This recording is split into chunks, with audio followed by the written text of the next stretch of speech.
Hi guys, good morning. I'm back. Welcome to another session.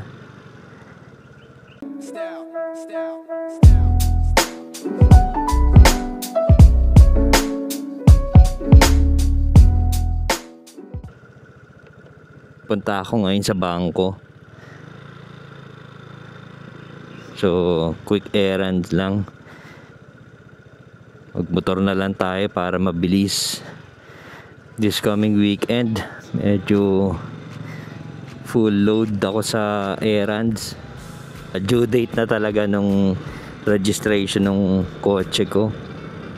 Tapos yung isa naman, kailangan ko na talagang paayos. Dumating na yung mga parts, papakabit ko na lang. And then yung busina ko pala dumating na din, so papakabit ko na lang yun. Probably baka Monday next week naman, may ride uli yung Vespa Club of Las Piñas. So sasama tayo uli kasi para ma-expose tayo sa Manila. Then the week after that, yung All About Wheels event sa may Philinvest Alabang, plus Vespa Club of Manila naman, meron silang, hindi siya ride pero merong safety riding course with MMDA, in partnership with MMDA. So sama tayo doon. Sa Ortigas naman yon, kaya rin ako nag-join din sa Vespa Club of Las Piñas na Binondo ride para ma-expose na tayo dun sa ganong klaseng environment. Hot topic ngayon yung aksidente sa Marilake. Few days ago lang yun pero by the time na lumabas siguro tong video to, hindi na siya masyadong hot topic. Pero good thing kahit papaano, yung kahit late, umaksyon pa rin yung government. Naglagay sila ng mga checkpoint. Mga rider din kasi ang may kasalanan dun They should be responsible enough. Ang tagal na rin kasing issue nun Kaya yung probability of accident malaki. Kaya sana beforehand, bago pa nagkaroon ng accident na ganyan, sana nilagyan na ng government ng checkpoint kasi tagal na siyang issue, hindi na siya bago. I think both sides, lessons learned sa government. Kung alam na nila na accident prone area yung lugar, siguro the best na mag set up na sila ng mga checkpoints para maiwasan yung ganong klaseng accident. Plus dun sa mga kapwa ko rider, hindi nyo kailangan mag-exhibition. Actually may malapit na bangko sa amin sobrang lapit, pwede ko nga lakarin yun kaso pinili ko medyo lumayo-layo kasi hindi naman nagagamit tong motor, sayang. Try natin dito sa mga masisikip kasi parang na rin yan, nasa Manila ka. Medyo nahirapan pa ako yung lingon-lingon ganun kasi alam nyo naman sa motor dapat mabilis yung reflex mo kasi yung balance mo sarap pala ng ngayon, ng panahon ngayon. Lumalamig na lately, just past few days, malamig na, ideal na para mag ride. Ngayon medyo makulimlim nga hindi gaanong mainit, hindi tarik yung araw. Kanina nga pala bago ako umalis, itong action cam holder ina-adjust ko, medyo nasikipan ko kasi inayos ko yung angle nito. Nakakabit yung yung Osmo Action, pero hindi ko pala na-lock yung quick release. Napindot ko, taas ng tinalsik.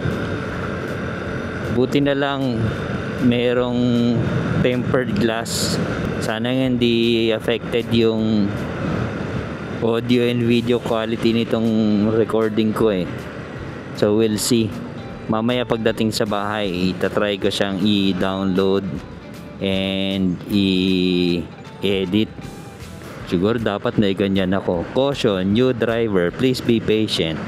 Siguro dapat may ganyan ako dito sa motor eh. The day after nung ride namin sa Tagaytay, pumasok ako sa office, nag-on-site ako. Nakausap ko yung mga office mates ko. Nakita nga nila sa Facebook, may motor na ako eh. So, mga nagmumotor kasi yun eh. Papasok ng office. Natuwa sila na meron na akong motor. Tapos, kinuwento ko na nagtagaytay ride kami over the weekend. Kinamusta nila ako. Alam kasi nila na hindi ako nagmumotor eh. Alam nila 4 wheels talagang dala ko eh. So, kinuwento ko lang sa kanila experience ko. Sabi ko doon sa isa, excited na akong dumating yung time na magamit ko yung motor. Ito, papasok ng office. Yung isa sabi niya, bumili daw siya ng bagong motor, Click. Pero sabi niya sa akin, payo lang daw niya. Kung siya lang din daw masusunod, kung may opportunity to use 4 wheels, he suggests mag 4 wheels na lang daw ako. Mas safe.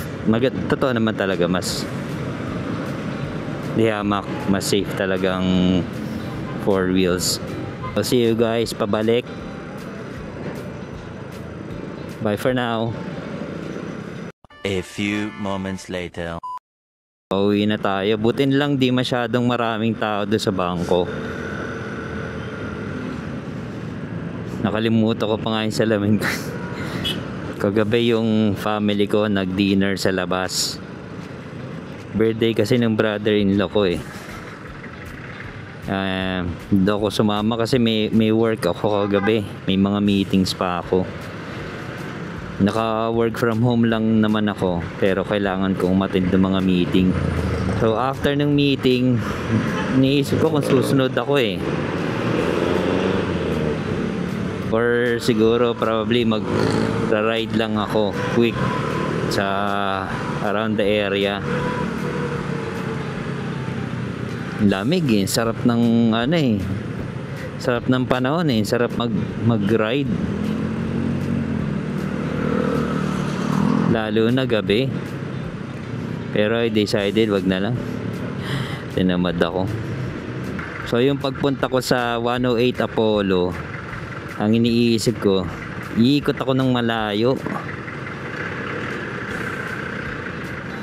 Instead na dumaan ako ng Evacom, iikot ako doon sa may pulang lupa.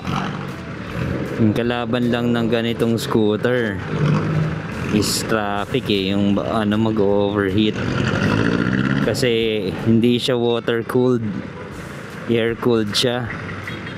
So kung long ride walang problema, pero pag yung traffic na ganito, todas, may tendency na mag-overheat.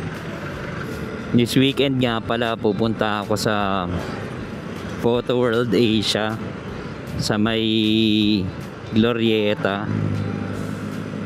Try kong i-vlog yung pagpunta ko doon. Although it's not motorcycle or scooter related, pero titingin ako ng second cam. Napapaisip akong tumingin ng Insta360. Hindi ko pa sigurado kasi may rumors na maglalabas daw ng 360 cam si DJI. Gusto ko sana kung same sana ng brand, kasi tingin ko mas madali para sa akin yung pagdating sa editing, plus yung microphone. Kung iisang lang sila platform, mas magiging madali. Pero nagre-research ako eh. Wala pang balita kung kailan ilalabas yung 360 ng DJI, so I don't know. Pero I think this year yun. This year yung labas ng nung 360 cam ng DJI. Hindi ko lang alam kung anong buwan. May rumors na February daw of this year, Q1 of this year. Parang may nakita pa nga ako as late as November of this year. Tapos yung brother-in-law ko, meron siyang Insta360 na X4. Niisip kong hiramin eh. I-test ko lang. Pero for sure maganda yun kasi it's 8K eh. So 4K harap at likod. Definitely malinaw yun. Kasi tong DJI na gamit ko, it's 4K. Eh syempre single cam lang. Kaya ito, temporarily nililipat-lipat ko siya. Pinag-iisipan ko kung kukunin ko is another Osmo Action 4. Wait for the Insta360. Sorry, the DJI 360 or get the Insta360 X4. So yun yung mga options ko eh. Syempre, like what I've said, mas gusto ko sana yung same platform. Kaya naman ako kasi hindi nag Insta360 X4 kasi masyado siyang mahal. Kaya naman ako hindi nag Osmo Action 5 kasi yung mga reviews na napanood ko at saka mga nabasa ko,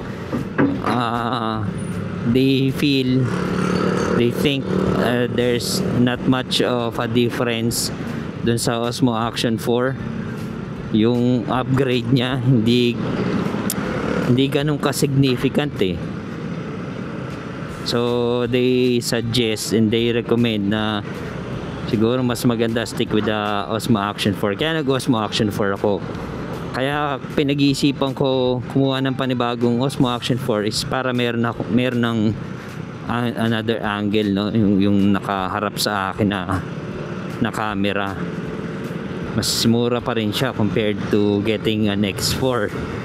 Pero syempre pag naka 360 camera ka eh, it's a game changer kasi marami kang angle na pwedeng magawa. Kaya I am torn. So bahala na yun nga, tatry ko muna yung Insta360 X4 nung brother-in-law ko. Try kong hiramin one of these days just for experience. Yung Vespa Club of the Philippines pala, may Baguio ride sila. Sarap. Ang alis nila is Friday 3 AM. Hindi ko alam kung gaano ka tagal kinukuha yung ganong kalayong ride from, let's say, from Manila, from kilometer 0 sa statue ni Jose Rizal. Kasi mabilis na pumunta ng Baguio kung expressway ka. T-Plex and NLEX, SCTEX, T-Plex, bilis na. Pero scooter, hindi ka naman pwede doon sa mga highway na yon. So obviously dadaan ka sa mga inner roads, sa mga municipalities and barangays. We're here. Salamat ulit sa pagsama, guys. Ride safe. Don't forget to like and subscribe. Laking tulong sa akin yun, guys. So I'll see you on the next one. Bye now. Peace.